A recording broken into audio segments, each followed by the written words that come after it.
From MLB.com, a headline, How the Mets Draft Lottery Odds Might Shake Out. Now, this is the prospect hut. These will be future prospects for next year in the 2024 draft. But before we get into that, I need you to subscribe to the Prospect Hut. This channel is getting awfully close to being monetized, at least partially.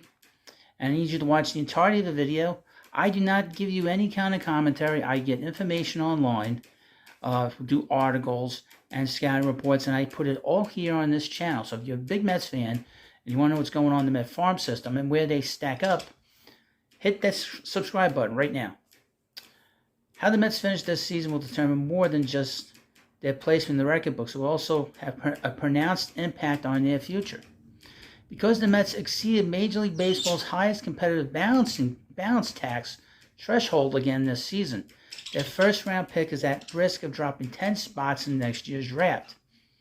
Only the top 6 picks in the draft are protected from that penalty. Those top 6 will be determined via MLB's new draft lottery system instituted last year.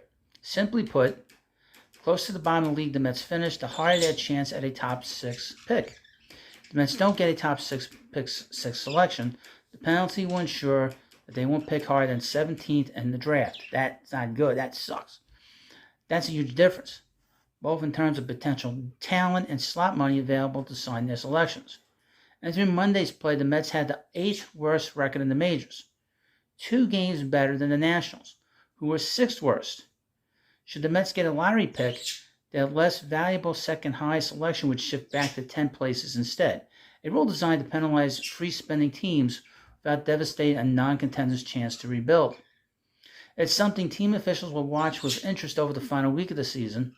What the Mets won't do, however, is tank in hopes of increasing their odds of a bottom 6 finish. In fact, MLB's system is designed to discourage that exact type of behavior. Quote, winning the games always matter, Mets manager Buck Showalter said. Speaking more generally about his club's priorities down the stretch, that stuff always stinks when you're not going to accomplish the goals that you wanted to accomplish. I'm not going to be so flippant to think that things like that don't matter. It's always part of the equation for me anyway. If the Mets finish with the 6th worst record in the majors, they will have a 53.3% chance of having a protected top 6 pick. If they finish with, say, the 8th worst record, those odds will drop to 31.9. Non-playoff teams that don't receive a top 6 pick will draft in reverse order of the standings before CBT penalties are assessed. Note that last year, the 6th overall selection came with a slot value of $6.63 million, while 16th pick had a $4.43 million value. That's money a team can use to sign any of its draft picks, not just the first one. Confused? The bold type is this. The worse the Mets finish, the higher their odds of a top 6 draft pick. The Mets don't get a top 6 draft pick. They won't select higher than 17th. The higher the Mets pick, the more money they'll have available to sign their selection. Still, the Mets obviously aren't tanking to achieve this. They've provided plenty of evidence to that end in September, which has seen them win series against the contending Mariners, Diamondbacks, and Marlins. Showalter has spoken often about the responsibility that non-contending clubs have to play as hard as possible. It's a transition, first baseman Pete Alonso said, but getting guys experience and getting guys playing with guys that are going to be here for a really long time, creating a culture, I think that's a huge thing for what we're doing right now.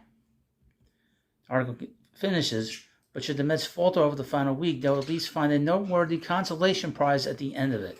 Now, if you want to know everything that's going on online when it comes to the Mets, all these different articles, scouting reports, you need to hit that subscribe button. You do that, and I'm telling you, you'll find out more stuff about these players than anybody else. You'll be in the driver's seat when we start hearing about their names in spring training, hearing about their names during the broadcast next year. Just hit that subscribe button, and I guarantee you won't regret it. So, thank you for watching this video, and please subscribe to the Prospect Hut, and I'll see you later.